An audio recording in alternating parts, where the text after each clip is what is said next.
Assalamualaikum. Tok, tok, tok. Terdengar suara Ning Mafia mengucap salam. Cepat-cepat mengikat rambut yang masih sedikit basah, membuka pintu untuk adik iparku dan mempersilahkan dia masuk. Aduh, kayaknya semalam nggak hujan, Mbak. Celetuknya membuat dahiku berkerut. Memangnya kenapa, Dek? Tanyaku bingung. Rambutan basah terus. Dia tertawa kecil. Kejar setoran ya, Mbak. Biar Umi cepat gendong cucu dari Mas Azmi dan Mbak Mailah. Selorohnya. Orang aku baru selesai datang bulan, baru bersih tadi pagi. Mata bulat nan indah Ning Mafia melotot menatapku. Dia lalu kembali terkekeh, kemudian mengulum senyum ketika Gus Azmi tiba-tiba sudah berdiri di samping wanita bertubuh mungil itu. Ya sudah, Mbak, aku pulang dulu. Gak mau ganggu pengantin baru. Tadinya mau ngajak Mbak Maila ke pasar, tapi ndak jadi. Ning Mafia menyalami kami, kemudian beranjak pergi. Suasana canggung kembali terjadi ketika kami berada hanya berdua saja di dalam. Ting! Sebuah pesan WA masuk ke gawaiku, membuat suasana canggung yang sedang terjadi berubah menjadi tegang. Abraham kembali mengirimkan pesan, memintaku untuk menemuinya sekali lagi. Ada hal yang ingin dia bicarakan, tetapi tidak di depan Gus Azmi. Biarlah, aku tidak akan menemuinya. Takut menjadi fitnah. Apalagi jika sampai ada yang melihatku sedang bersama Abraham tanpa Gus Azmi. Tidak mau mencoreng nama baik suamiku, karena dia termasuk orang yang dihormati serta panutan orang-orang di daerah sini. Meletakkan kembali gawaiku di atas meja, masuk ke dalam kamar mandi, ingin buang air kecil sekaligus membuang rasa deg-degan karena Gus Azmi terus saja memindai wajahku. Dek, Mas jalan dulu, mau ngajar. Kalau kamu mau pergi, pergi saja. Mas gak melarang, ucap Gus Azmi seraya menyodorkan tangan, dan segera aku salami dan mencium punggung tangan itu dengan takzim. Hati-hati, Mas. Membayangkan dia mengusap puncak kepalaku, mengecupnya, lalu melambaikan tangan sebelum pergi. Zong, makhluk aku kayak dia mana paham adegan seperti itu. Dia tahunya ngajar ngaji, ceramah, baca Al-Quran. Selain itu minim pengetahuan. Padahal dengan istri juga termasuk ibadah, dapat pahala juga. Mengunci pintu, pergi ke rumah Umi, ingin melihat keadaan ibu mertuaku. Ponsel sengaja aku matikan supaya Abraham tidak bisa menghubungi. Terima kasih, Nduk, karena kamu sudah mau menikah dengan Azmi, ucap Umi saat aku sudah berada di dalam kamarnya. Aku mengulas senyum, memijat kakinya pelan, hingga perempuan berwajah cantik meski usianya sudah tidak lagi muda itu tertidur. Karena bosan di dalam kamar, aku berjalan ke belakang membantu Mbak Darmi memasak. Sekalian saja membuat kolak, karena kebetulan banyak yang sedang menjalankan puasa sunat di pesantren. Hujan turun begitu lebat mengguyur bumi Tegal. Aku mengambil payung, membawa semangkuk kolak untuk buka puasa nanti bersama suami. Semoga saja dia belum sampai di rumah, karena tidak enak jika saat ia pulang mengajar aku tidak ada.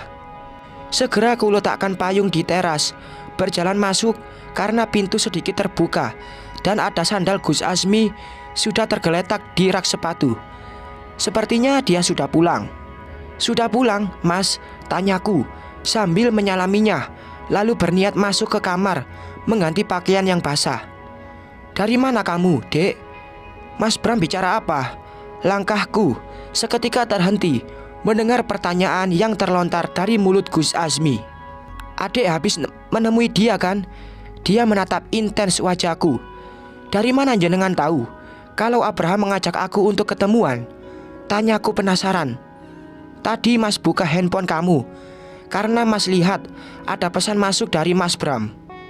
Jenengan gak percaya sama aku, Gus, membalas tatapan pria itu sambil menahan tangis. Hening. Gus Azmi terlihat menelan ludah dengan susah payah. Ganti baju sana, Dek, nanti masuk angin. Dia mengalihkan pembicaraan. Matanya tetap tidak lepas dari wajahku.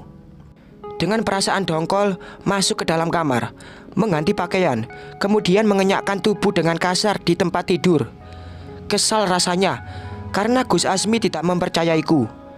Padahal aku sudah menahan diri untuk tidak menemui Abraham demi menjaga kehormatan serta perasaannya. Dek, sudah maghrib, buka puasa dulu. Tangan Gus Azmi mengusap lembut bahuku. Aku nggak mau makan, Gus. Nggak lapar, jawabku ketus. Terdengar suara kecewa Gus Azmi. Dia lalu berjalan menjauh dan tidak lama kemudian kembali lagi ke dalam kamar membawa mangkuk kolak yang aku bawa dari pesantren serta segelas air putih. Makan dulu, ayo duduk, biar Mas suapin. Dia duduk di bibir. Mas nggak marah kalau kamu menemui Mas Bram, Dek. Gus Azmi berujar pelan, namun mampu membuat diri ini meradang. Gus, demi Allah, demi Rasulullah, aku tidak menemui Bram. Aku seharian di pesantren, bantuin Mbak Darmi masak. Kalau nyenengan gak percaya, tanya saja sama Umi. Sungutku kesal. Astagfirullahalazim, Dek. Mas benar-benar minta maaf. Lelaki berwajah tampan itu mengusap wajah kasar, meraih tanganku, dan menciumnya sambil berkali-kali mengucap kata maaf. Mas begitu takut kalau adik menemui Mas Bram dan berubah pikiran. Mas takut adik ninggalin Mas karena Mas sangat mencintai adik. Dia membingkai wajahku, menatap sendu juga merasa bersalah. Jangan liatin terus, aku sudah lapar. Katanya mau disuapin. Memonyongkan bibir manja. Senyuman terkembang indah di bibir manis Gus Azmi. Dengan penuh kasih sayang, dia menyuapiku, lalu meminta izin untuk sholat di musola dan akan pulang sekitar jam 8 malam. Memantas diri di depan cermin, menyapukan sedikit bedak di wajah, juga lipstik di bibir, supaya terlihat lebih cantik. Aku ingin menyerahkan segenap jiwa raga kepada suami malam ini. Tidak ingin menahan haknya terlalu lama, supaya dia percaya kalau aku memang benar-benar ingin membina biduk rumah tangga dengan dirinya. Pintu perlahan terbuka. Seraut wajah tampan nan teduh dengan aura surga muncul dan langsung memalingkan wajah ketika melihat penampilanku yang hanya mengenakan daster tanpa lengan dan hanya sebatas paha. Sudah pulang, Mas? Tanyaku dengan intonasi dibuat semanja mungkin. Dia menjawab tanpa menoleh. Jenengan jijik banget ya lihat aku. Sampai-sampai gak mau lihat wajah aku. Padahal aku sudah capek-capek dandan buat jenengan, rajukku sambil menyilangkan tangan di dada. Masmu ndak kuat, Dek. Lihat kamu seperti itu. Ganti baju ya. Suaranya semakin terdengar gemetar. Memangnya nggak boleh kalau aku pakai baju seperti ini di depan jenengan? Bukannya dapat pahala ya, Mas? Nyenengin hati suami. Memangnya boleh sama adik? Kalau Mas ndak kuat lihat adik berpenampilan seperti itu dan Mas minta haknya, Mas. Aku menjawab dengan menganggukkan kepala. Alhamdulillah. Dia tersenyum lebar dan langsung mencium puncak kepalaku, memeluk tubuhku, dan bismillah. Membuka mata perlahan, menyingkirkan tangan kekar Gus Azmi yang melingkar di pinggang. Menatap lamat-lamat wajah suamiku, tampan, mempesona, dan terlihat nyenyak sekali tidurnya. Tidak seperti kemarin, selalu gelisah. Tersenyum sendiri, membayangkan kelakuan Gus Azmi yang sering terlihat salah tingkah. Mau kemana sayang? Tiba-tiba dia mencekal lenganku, menarikku kembali ke dalam pelukannya tanpa membuka mata. Ih, mulai genit. Mau ke kamar mandi, Mas? Memangnya mau kemana? Mencoba melepaskan diri, tetapi dia begitu erat memelukku. Mas, istrimu ndak bisa napas ini loh. Menggeliat manja. Bibir tipisnya melengkung indah, matanya tetap terpejam. Akan tetapi bibirnya ia daratkan di tempat yang sama, kemudian melepaskan. Setelah selesai dari kamar mandi, kembali naik ke tempat tidur karena jarum jam masih menunjuk ke angka 1:30 dini hari. Lumayan, masih ada waktu untuk tidur beberapa menit. Jam berapa sayang? Tanya suami setengah berbisik. Jam 6 pagi, Mas. Jawabku menggoda. Spontan lelaki berjambang tipis itu segera duduk, mengucap istighfar berkali-kali karena dia pikir aku serius. Masih 1:30, Mas. Aku cuma bercandain, Mas. Gus Azmi menghela napas lega dan langsung menoleh ke arahku, mencubit gemas hidung ini, menggelitiki hingga aku tertawa kegelian. Ampun, Mas, aku gak kuat. Geli, pekiku. Lagian, nakal. Dia mencubit pipiku, merengkuh tubuh ini dengan mesra, hingga akhirnya kami melakukannya sekali lagi dan lekas mandi untuk melaksanakan qiyamul lail bersama. Dek, Mas mau berangkat ngajar dulu. Kamu hati-hati di rumah. Kalau kangen, nyusul saja ke pesantren, ucap Gus Azmi seraya menghampiriku yang sedang menjemur pakaian di belakang.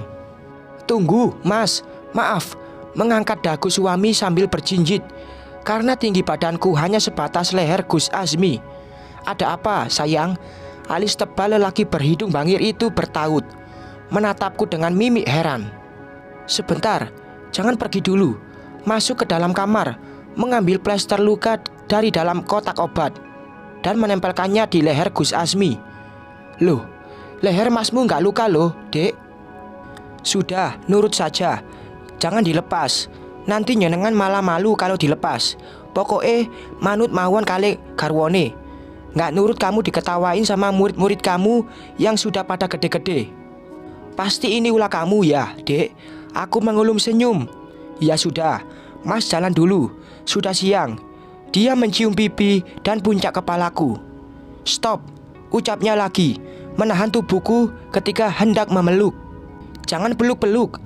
Nanti Mas bisa absen kerja kalau adek peluk-peluk, imbuhnya sambil menarik hidungku. Kali ini giliran kedua alisku yang bertaut. Apa hubungannya dipeluk istri sama kerja? Kan cuma mau meluk doang. Aneh. Soalnya tubuh kamu itu ada aliran listriknya. Dia berbisik pelan, nakal, mencubit pinggangnya hingga dia mengadu kesakitan. Bersambung.